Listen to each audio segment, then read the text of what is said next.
This news update is brought to you by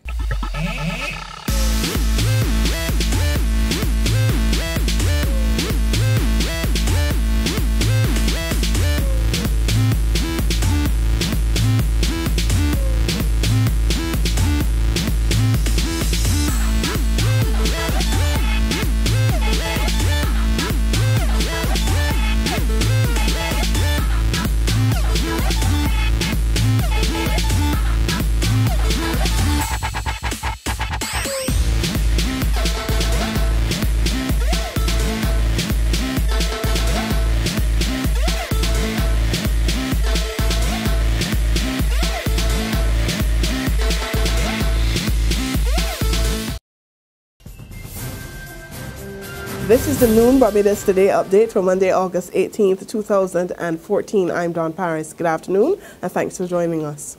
Today is expected to be pay day for contractor Barrack after he took drastic action this morning to force the government to pay up millions overdue almost 8 years now. Earlier this morning, a frustrated Barrack placed 2 massive locks and chains on the doors of the Warren's office complex. He declared that unless he received a check, he was taking over his building. I spoke to them about it and they told me that they would pay me. They told me that they would pay me. And I said, okay, they would pay me. But what?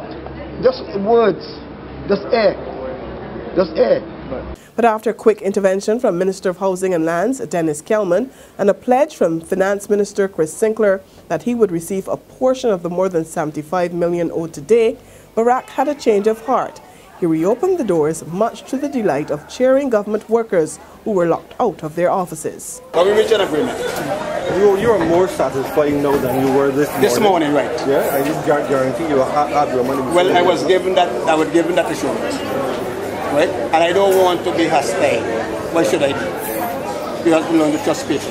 Barbados Today has been reliably informed that Barrack is likely to receive $7 million today. While Barrack is not the only one seeking to recover money, the government itself is going after borrowers from the Student Revolving Loan Fund who've refused to pay their debts. Prime Minister and President of the Democratic Labour Party, P.M Stuart, says defaulters owe the fund $24 million. He told the DLP's annual conference this weekend the government will not allow the situation to continue. I want to make it clear that the government has liberalized access to the fund on the clear understanding that people who borrow will pay back.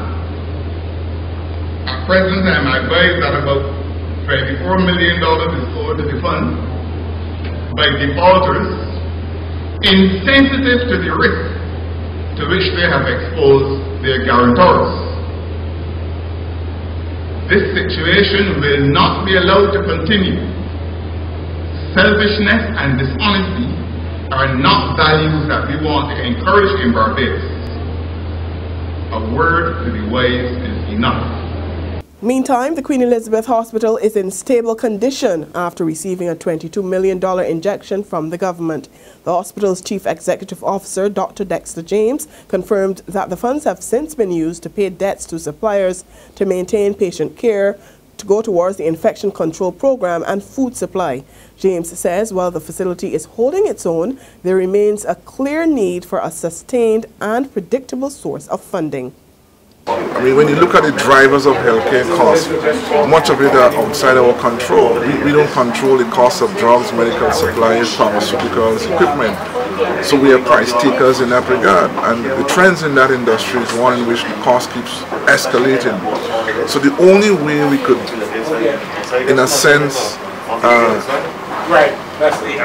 that gap between the demand for resources and the supply of resources is to find a new economic model. There's regional and international news after this short break. Hi, I'm Red Plastic Bag. Anyone who knows me knows I don't like cold.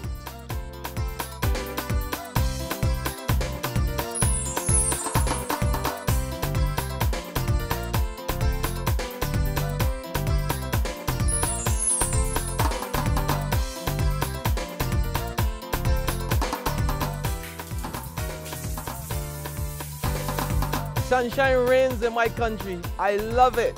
Catch the sun power.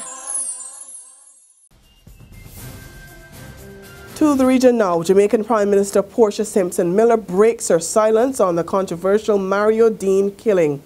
On August 3rd, Dean, who was arrested for having a ganja spliff at the police station in Montego Bay, was beaten at the facility. He died 3 days later. His family is holding the police responsible, but lawmen maintain that Dean was beaten by inmates. Prime Minister Simpson Miller vows she will not stand by and allow the rights of persons to be abused, even if they've run afoul of the law. Cabinet is expected to receive a report on the incident today.